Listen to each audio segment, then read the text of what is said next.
नमस्कार। आज हम भगवत गीता पर थोड़ी गहराई से बात करेंगे। हमारे पास जो विश्लेषण है उसी पर आधारित है ये चर्चा। जी।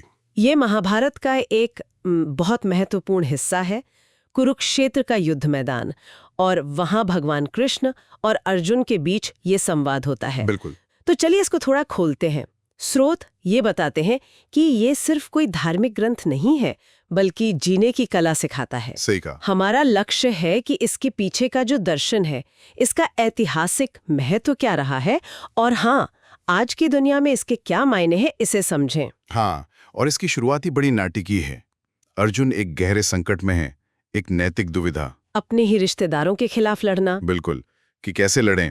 और यहीं पर फिर कृष्ण जीवन के जो गूढ़ सत्य हैं, जैसे धर्म मतलब सही कर्म, या हमारा कर्तव्य, फिर आत्मा का स्वरूप, हाँ, कर्म यानी क्रिया और उसके फल का नियम, योग, ईश्वर से जुड़ने के अलग अलग रास्ते, और मोक्ष, जन्म मृत्यु के चक्कर से आजादी, ये सब बातें सामने आती हैं। हाँ, इन स्रोतों में एक बात बार बार आती है, कर्मयोग, मतलब निष्काम कर्म, बिना फल की इच्छा के अपना काम करना। जी। ये सुनने में थोड़ा आदर्शवादी सा लगता है ना।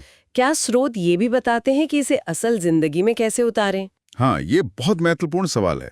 और देखिए, गीता की खूबी यही है कि वो कोई एक बंधा बंधाया रास्ता नहीं बताती। अच्छा। वो कर्म योग की बात करती है, ज्ञान योग यानी ज्ञान का मार्ग, भक्ति योग है, समर्पण का मार्ग, और राजयोग भी है, ध्यान का मार्ग।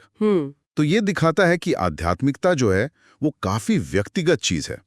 हर कोई अपने स्वभाव के हिसाब से रास्ता चुन सकता है। हाँ, मतलब सबके लिए एक ही फॉर्मूला नहीं है। बिल्कुल। और जहां तक निष्काम कर्म के अभ्यास की बात है, तो वो ध्यान से और वैराग्य से संभव होता है।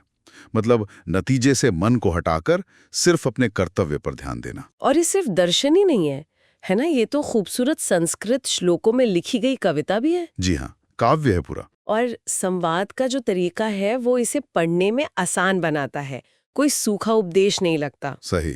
एक और गहरी बात जो स्रोत बताते हैं वो ये कि कुरुक्षेत्र का जो युद्ध मैदान है वो असल में हमारे मन के अंदर का संघर्ष है। हाँ, ये प्रतीकवाद बहुत गहरा है। हमारी दुविधाएं, इच्छाएं, डर। गीता हमें इसी अंदरूनी लड़ाई को समझने और जीतने का रास्ता दिखाती है ना? बिल्कुल सही। और अगर हम इसे थोड़ा बड़े परिप्रेक्ष्य में देखें, तो गीता का असर हिंदू धर्म पर तो बहुत गहरा रहा ही है। भक्ति आंदोलन वगैरह इसी से प्रेरित हुए। हाँ, मैंने पढ़ा है। पर बात यही खत्म नहीं होती। महात्मा गांधी जैसे आधुनिक नेताओं के जीवन पर इसका बहुत प्रभाव था। वो तो इसे अपना आध्यात्मिक शब्दकोश कहते थे। अच्छा। और सिर्फ भारत में नहीं, इमर्सन, थॉरो, यहाँ तक कि आइंस्टीन जैसे वैश्विक विचारक भी इसकी अहमियत को समझते थे। तो इसकी जो अपील है वो किसी एक पंथ या संस्कृति तक सीमित नहीं है, वो सार्वभौमिक है। हाँ, ये बात तो है। साथ ही हमारे स्रोत कुछ आलोचनाओं का भी जिक्र करते हैं, जैसे युद्ध को सही ठहराना कुछ लोगों को विवादास्पद लगता है। हाँ, ये एक पक्ष है। जब तक कि इसे सिर्फ एक रूपक, एक मेटाफर की तरह न देखा जाए।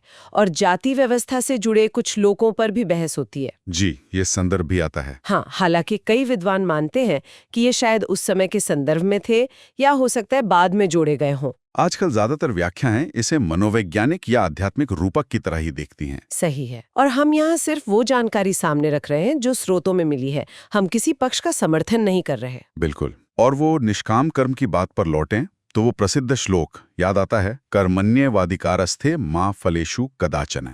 हाँ, ये तो बहुत प्रसिद्ध है। इसका मतलब है कर्म करने में ही तुम्हारा अधिकार है, उसके फल में कभी नहीं। ये गीता के कर्म योग का सार है। अपना काम पूरी लगन से करो, पर उसके नतीजे से, उसके फल से अटैच मत हो, उसकी चिंता मत करो। तो इस सब का निचोड़ क्या है? आज की जिंदगी के लिए ये बातें कितनी प्रासंगिक हैं? देखिए, मेरे हिसाब से तो भगवत गीता आज भी उतनी ही, शायद उससे भी ज्यादा प्रासंगिक है। अच्छा, कैसे? ये हमें एक तरह से अंदरूनी शांति पाने का एक फ्रेमवर्क देती है। नैतिक दुविधाओं का सामना कैसे करें, इसके लिए रणनीति बताती है। चेतना क्या है, हमारा अहंकार कैसे काम करता है, इसको समझने में मदद करती है।